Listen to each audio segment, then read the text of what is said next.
Hello students, I am Shivi Saxena TGT from Gyandeep senior secondary public school Shikohabad.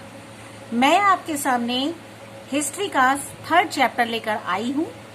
इससे पहले second chapter तक आपने देखा था कि अर्ली मैन किस तरीके से रहा करते थे, कैसे उनकी लाइफ होती थी। सेकंड चैप्टर में आपने देखा था कि जो अर्ली मैन था उसको हंटर और गैदरर्स कहा जाता था, उसका कारण भी मैंने आपको बताया था। थर्ड चैप्टर में आप देखोगे इसमें फार्मर्स और हर्डर्स हो गए जो हमारे हंटर और गैदरर्स हुआ करते थे। ठीक है, इसको ध्यान से देखिए। इसमें एक पिक्चर बना हुआ है जिसमें आप देख रहे हैं कि किस तरीके से लोग काम किया करते हैं। बेटा आपको याद होगा सेकंड चैप्टर में आपने एजेस पढ़े थे बहुत सारे, जिसमें paleolithic age, mesolithic age, neolithic age and chalcolithic age, 4 ages के बारे में बताया गया था। हमारी हिस्ट्री के टाइम पीरियड को 4 एजेस में डिवाइड कर दिया था, है ना। आपको अच्छे से याद होगा बच्चों। और उसमें यह भी बताया गया था चैप्टर में कि अगर आप न्यूलिथिक एज जो 3rd नंबर पर हुआ करता था, अगर आप उसके बारे में जानकारी और लेना चाहते हो तो आपको 3rd चैप्टर को स्टडी करना पड़ेगा। ठीक है, तो बजाय और किसी पोर्शन का हम कोई और चैप्टर लेते, हमने सोचा ये चैप्टर लेना ज्यादा उचित है, क्योंकि अभी हम फिलहाल में ही न्यूलिथिक एज को पढ़ चुके हैं तो हमें ये बहुत अच्छे से समझ आ जाएगा। तो इस चैप्टर में बेटा आपको न्यूलिथिक एज के बारे में ही बताया जा रहा है। ठीक है, ये टाइम पीरियड जो है स्टूडेंट्स, ये 8000 से 4000 BCE का टाइम पीरियड माना जाता है, जिसको न्यूलिथिक एज कहा जाता है। इस पीरियड में बच्चों बहुत सारे चेंजेस आए, जिस चेंजेस की वजह से जो हंटर्स और गैदरर्स थे उनको फार्मर्स और हर्डर्स का नाम दे दिया गया, है ना। जो हंटर्स मतलब जो हंटिंग करते थे, शिकार करते थे, गैदर एक साथ कलेक्ट करते थे ढेर सारा सामान, उनकी जगह इनको किसानों का और चारवाहों का नाम दे दिया गया, क्योंकि बहुत सारे चेंजेस आते चले गए। इसी तरीके से ये आगे बढ़ते चले गए। 8000 BCE में the ice will had covered large part of the earth during the Paleolithic and Mesolithic age started to melt। देखिए बच्चों, इसमें एक बहुत इंटरेस्टिंग बात बताई जा रही है कि 8000 BC में क्या था कि जो आइस थी, जो बर्फ थी, हमारी अर्थ को बहुत सारे एरिया जिसने कवर्ड कर रखा था, वो पैलोलिथिक एज और मेसोलिथिक एज के स्टार्ट होने के साथ ही वो मेल्ट होने लगी थी। मतलब उसी टाइम पीरियड में वो पिघलने लगी थी, जिससे क्या हुआ था, warmer climate encouraged the spread of plants animals to previously cold regions. उससे क्या हुआ था, जो एटमॉस्फेयर था उसमें मेल्ट होने की वजह से, आइस के मेल्ट होने की वजह से क्लाइमेट में थोड़ी वार्मनेस आ गई थी, मतलब थोड़ा सा गर्म होने लगा था, क्योंकि बर्फ पिघलने लगी थी। इससे प्लांट्स और एनिमल्स जो थे उनके लिए कोल्ड रीजन जो था वो थोड़ा सा पहले से चेंज हो गया था। और पीपल ने ये सीखा उस समय के लोगों ने कि किस तरीके से हम अपनी क्रॉप्स को जो फसलें हैं उनको उगा सकते हैं, वेजिटेबल्स को भी हम उगा सकते हैं। और रिजल्ट ये निकल के आया बच्चों कि लास्ट तक आते आते उन्होंने एग्रीकल्चर करना सीख लिया, कृषि करना सीख लिया, और लोगों ने इसके साथ साथ एनिमल्स को भी पालना सीख लिया, उनको पालतू बनाना सीख लिया। और उन्होंने ये रियलाइज किया कि ये इसको पालतू बनाने से ये हमारे बहुत ज्यादा यूजेबल हो सकती है, हमारे काम आते हैं ये एनिमल्स। ठीक है, तो न्यूलिथिक टाइम पीरियड में उन्होंने कितने सारे चेंजेस लाए। उसके बाद जब हम इसी चैप्टर में और थोड़ा सा आगे बढ़ते हैं बच्चों, तो इसमें बताया गया है कि न्यूलिथिक सेटलमेंट्स जो था बहुत सारे रीजन्स में फैला हुआ था, जिसमें हमारा साउथ एशिया आता है ना। बहुत सारे साउथ एशिया के रीजन्स थे जिसमें कि ये चारों ओर स्प्रेड था, और इसके साथ साथ बहुत सारी साइट्स थी इसकी। और मेन रूप से जो साइट्स देखी गई उसकी, वो उसमें आपका मेहरघर जो कि पाकिस्तान में है, बुरज़ाहोम कश्मीर में, और दाऊजली हेडिंग्स जो इसके साथ साथ फिर सरुतरु जो आसाम में हुआ करता था, और चिरंद बिहार में, कुचई उड़ीसा में। इस तरीके से ये वो जगह थी जहां पर कि हमारा न्यूलिथिक सेटलमेंट उस समय का रहा करता था, यहाँ के लोग रहा करते थे यहाँ पे न्यूलिथिक टाइम पीरियड के, और उनकी अपनी लाइफ चलती थी। तो ऐसे बहुत सारे हमें सोर्सेज मिले जिससे पता चला कि ये जगह थी जहां पर कि न्यूलिथिक एज टाइम पीरियड का इंसान यहाँ पर अपनी लाइफ को, टाइम को डिवोट करता था। अच्छा, इसके आगे देखो, Daimabad and Inamgaon in Maharashtra, Brahmagiri in Karnataka and Nagarjunakonda Andhra Pradesh में एंड पेयमपल्ली इन तमिलनाडु, ये भी वो जगह हैं बेटा जो कि आपकी न्यूलिथिक सेटलमेंट्स के अंतर्गत आती हैं। तो ये तो बात रही हमारी कौन कौन सी साइट्स थी जहां पर के न्यूलिथिक सेटलमेंट फाउंड हुआ था, मतलब वो रीजन वहां पर थे। नेक्स्ट बेटा, इसमें आपका एक हेडिंग बहुत इंटरेस्टिंग दिखाया जा रहा है, वो है आपका एग्रीकल्चर। एग्रीकल्चर कहते हैं खेती बाड़ी को, ठीक है। तो ये तो आपने अभी सुन ही लिया था कि उन्होंने कृषि करना शुरू कर दिया था और वो फार्मर बन गए थे और फसलों को उगाना उन्होंने शुरू कर दिया था। तो ये तो आप इसमें पढ़ ही चुके थे। तो उसी बात को एग्रीकल्चर के थ्रू इसमें बताया जा रहा है कि इस समय की जो सेंचुरी थी जिसमें कि प्रैक्टिस हुआ करती थी, गैदरिंग, फूड गैदरिंग था, उसके बाद क्या हुआ था, इंसान ने प्लांट्स को बेटा उगाना भी सीख लिया था, क्रॉप्स को, फसलें उगाना शुरू कर दिया था, उन्होंने हार्वेस्टिंग करना शुरू कर दिया था, और उन्होंने ये भी सीखा कि बेस्ट क्वालिटी के सीड्स, मतलब बीज कौन कौन से हो सकते हैं, व्हीट, बर्ले, मिलेट, पल्सेस, जो उन्होंने कल्टीवेट करना शुरू कर दिया। कितनी इंटरेस्टिंग बातें हैं ना स्टूडेंट्स।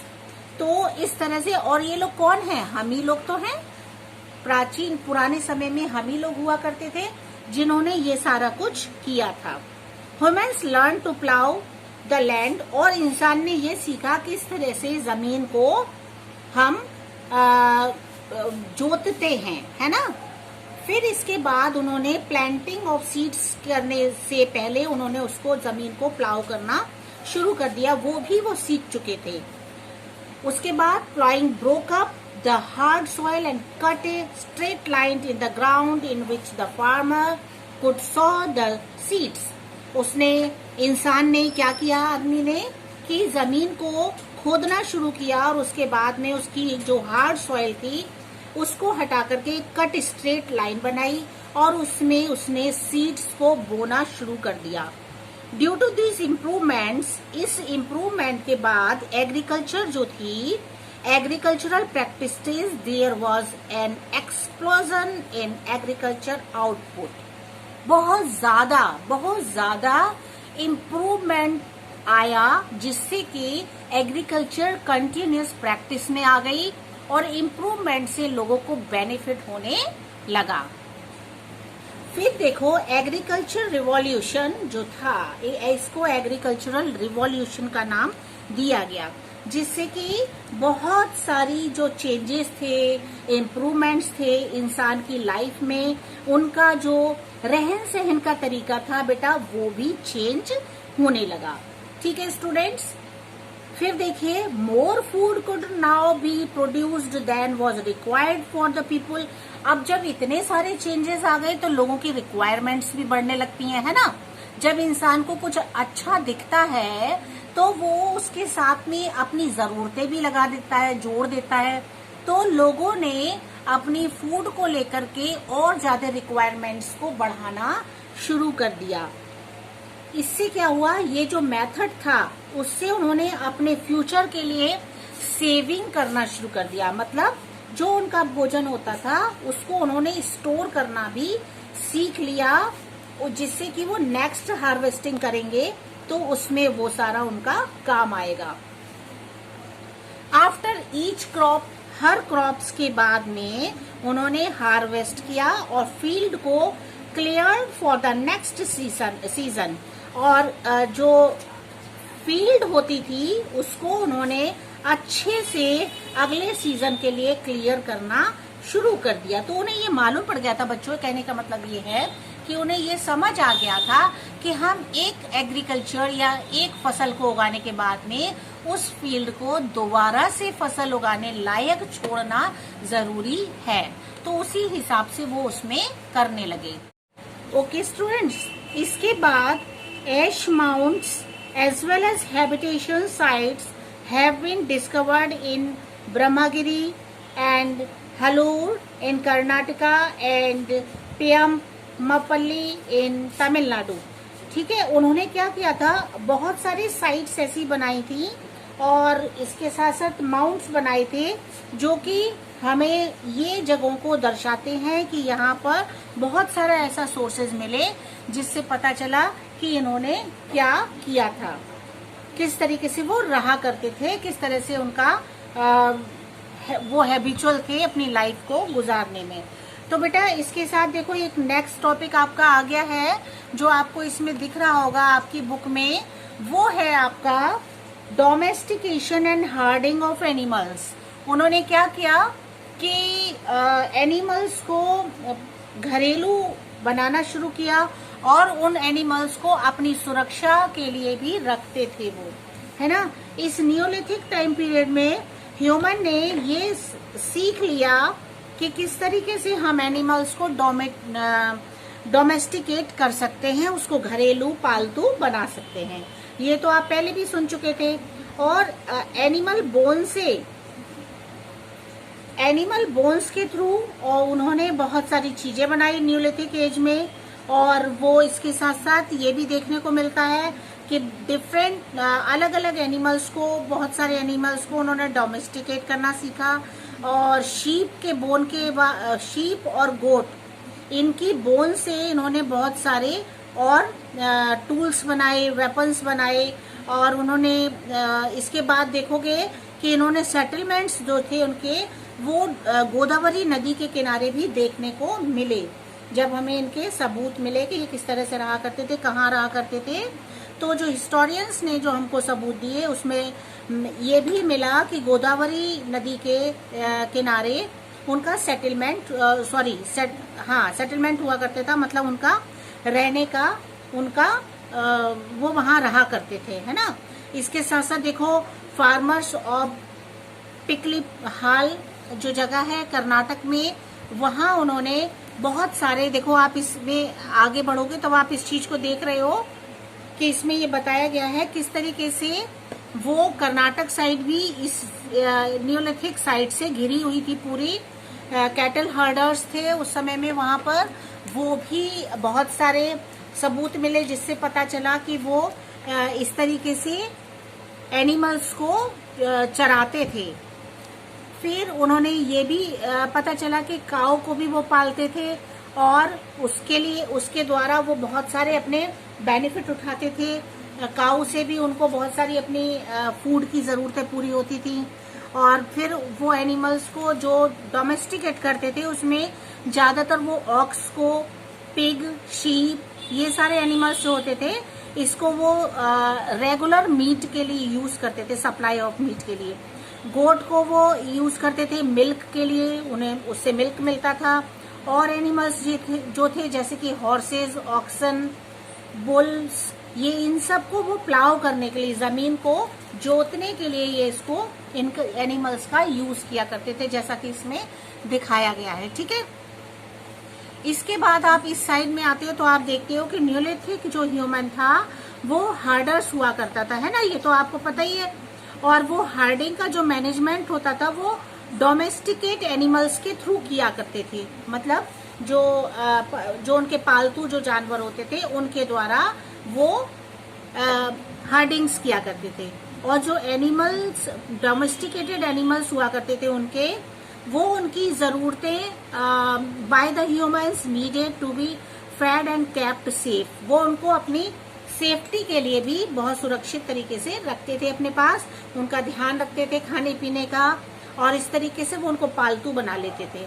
और animals often needed to be moved from place to place in search of fresh pasture और ग्रास। क्या करते थे, जो एनिमल होते थे वो एक जगह से दूसरी जगह घूमते रहते थे जिससे कि वो फ्रेश ग्रास मतलब जो घास खाते हैं वो उनको अवेलेबल हो सके। तो ये तो बात रही बेटा एनिमल्स की। अब आप देखोगे सेटलमेंट्स कैसा था उस समय में, है ना। तो सेटलमेंट जो था वो settled community living was another result of agriculture. जो सेटल्ड कम्युनिटी हुआ करती थी उनका जो रहन सहन था वो भी एग्रीकल्चर का ही रिजल्ट था। मतलब क्योंकि वो अच्छे से खेती बाड़ी करना सीख गए थे, एग्रीकल्चर करना सीख गए थे, तो उनको अपने कम्युनिटी को सेटल करना नेचुरली आ ही गया था। इसके बाद उन्होंने जो सेटल्ड लाइफ थी उनकी, उसमें हैव नीडेड ए लीडर। वो सेटल्ड लाइफ में अपने एक लीडर को भी बनाना पसंद किया उन्होंने, जो कि उनके लिए क्या करता था, लॉ और ऑर्डर बनाता था। देखिए कहाँ से कहाँ पहुंच गए।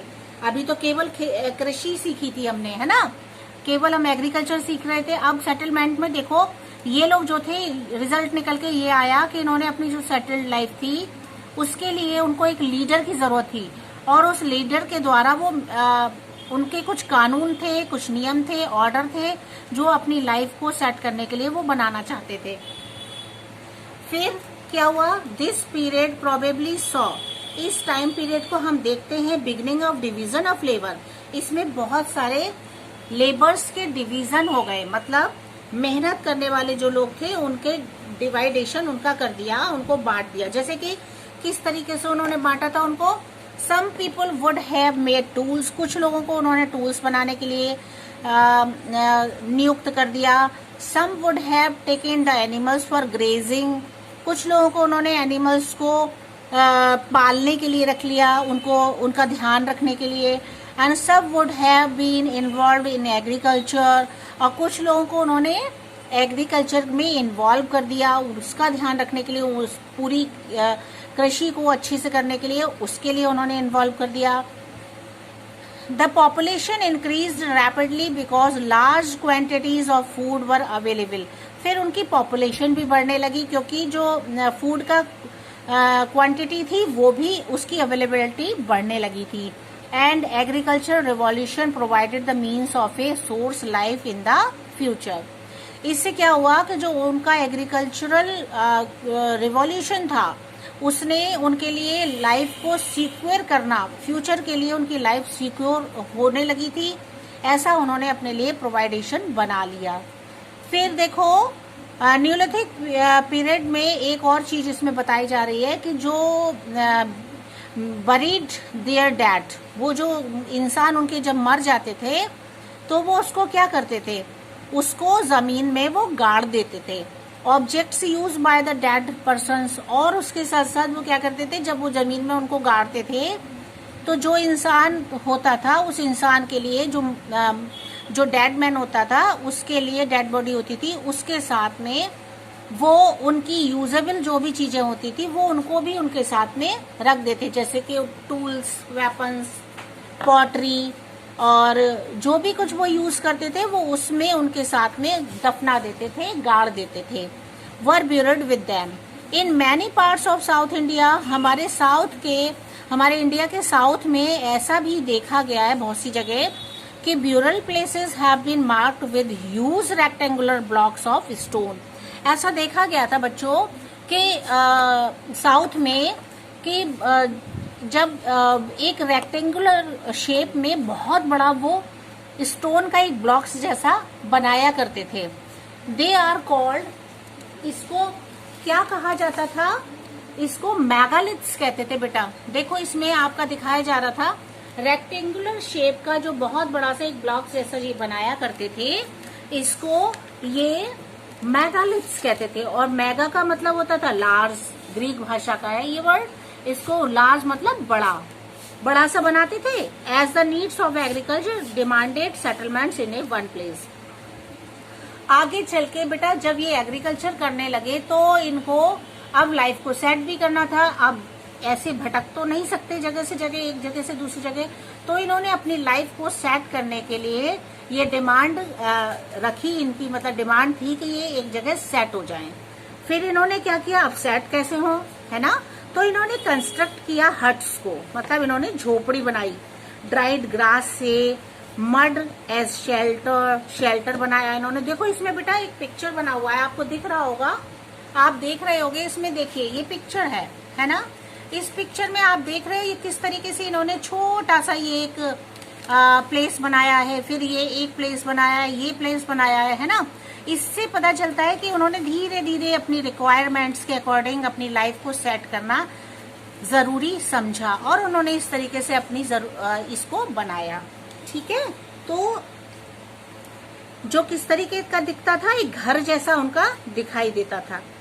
और इसमें उन्होंने huts were huddled together as if in a colony. और वो क्या ऐसी होती थी हट्स, एक के बाद एक मतलब बनी हुई होती थी, जिससे कि वो कॉलोनी जैसी दिखाई देती थी। ये सब बेटा सिंबल्स हैं जो सोर्सेज इंफॉर्मेशन के थ्रू हमें मिला है।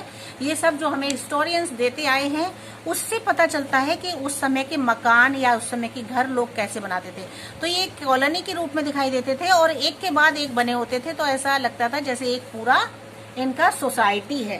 ठीक है, फिर क्या हुआ आगे चल के, और ज्यादातर जो सेटलमेंट्स थे उनके वो स्लोप्स ऑफ हिल्स, वो उनके जो ऊपरी पार्ट होता था, जो उनका जिसको कि हम लोग वो रूफ जो होती थी वो उनकी स्लोप रूप में होती थी। और रॉक शेल्टर्स नियर रिवर्स और स्ट्रीम्स, और वो जो अपने शेल्टर बनाते थे चट्टानों के द्वारा, रॉक्स के द्वारा जो अपनी शेल्टर मतलब गुफाएं जैसी बनाते थे, वो ज्यादातर अपने बेटा रिवर्स या स्ट्रीम्स के नजदीक बनाते थे। देखो ये तो आप पहले भी सुन चुके हो और दूसरे चैप्टर में आपने देखा है कि उसमें ये बताया गया था। मैं आपको पहले भी समझा चुकी थी कि जो रिवर्स होती थी, ज्यादातर जो सेटलमेंट देखे गए बेटा वो नदियों के किनारे ही दिखाई दिए हैं। जैसे कि अपनी इंडस वैली सिविलाइजेशन को ले लो, आप हड़प्पा कल्चर को ले लो, ये सारी भी ज्यादातर रिवर के नजदीक ही बने हुए थे। क्या होता था कि जो नदियां होती थी उनको तो लोग अपने घर के पास नहीं ले जा सकते, अपने सेटलमेंट के पास नहीं ले जा सकते, तो वो क्या करते थे, ज्यादातर जो सेटलमेंट्स मिले हैं वो रिवर्स के किनारे ही मिले हैं। वो जिससे कि जब भी उन्हें पानी की व्यवस्था चाहिए हो, उनको पानी की आवश्यकता हो, वो तुरंत उस रिवर से उसको लेकर के अपनी जरूरतें पूरी कर लेते थे। तो इस तरीके से उनका ये काम चलता रहता था। ठीक है, फिर वो इसके आगे देखो जो आपका ये वाला पैरा है, इसमें देखते हैं कि क्या बात समझाई जा रही है। ठीक है, the homes of neolithic farmers were much larger and sturdier than the skin covered huts of their mesolithic ancestors. कहने का मतलब बच्चों ये है कि जो मेसोलिथिक टाइम पीरियड में, इट मीन्स इससे पहले का जो टाइम पीरियड था, जो हमारे पूर्वज हुआ करते थे मेसोलिथिक टाइम के, उनके टाइम से न्यूलिथिक फार्मर्स जो थे उनके जो होम हुआ करते थे, घर हुआ करते थे, वो ज्यादा लार्ज होते थे और ज्यादा मजबूत होते थे। और उनकी जो वॉल्स होती थी वो भी इस तरीके की बनी होती थी जो जिसमें की स्ट्रांगनेस दिखाई देती थी। और बहुत सारे लोग तो ब्रिक हाउसेज में भी रहने लगे थे। देखो इसमें ये दिखाई दे रहा है, ये ब्रिक्स जैसा दिखाई देता है। उन्होंने मड के द्वारा ये ब्रिक्स बनाई होती हैं और उनका जो कुछ लोगों ने तो ब्रिक के द्वारा भी अपने घर को उन्होंने बनाना सीख लिया था। फिर इसमें देखो अर्लीस्ट न्यूलिथिक सेटलमेंट्स जो थे वो ईरान और इराक में पाए जाते थे बेटा, है ना। इजराइल और पैलेस्टाइन, ये वो जगह थी बेटा जहां पर कि ये लोग हुआ करते थे आपके न्यूलिथिक एज के। तो हम इस तरीके से इस चैप्टर में अभी तक ये पढ़ते आए हैं। अब बेटा मैं इस चैप्टर को यहीं पर ब्रेक करूंगी और इसके बाद आपको वही करना है पुराना, आपको शॉर्ट क्वेश्चंस निकालने हैं इसमें से। आगे वाले टॉपिक्स हम नेक्स्ट आपको वीडियो में देंगे। आप अभी क्वेश्चंस आप फाइंड आउट करेंगे, हार्ड वर्ड्स करेंगे और मुझे अटेंडेंस देंगे। ठीक है, और बहुत अच्छे से घर पर रहेंगे अपने पेरेंट्स के साथ में और अपना वर्क पूरा करते रहेंगे आप सभी students. Okay students, bye bye.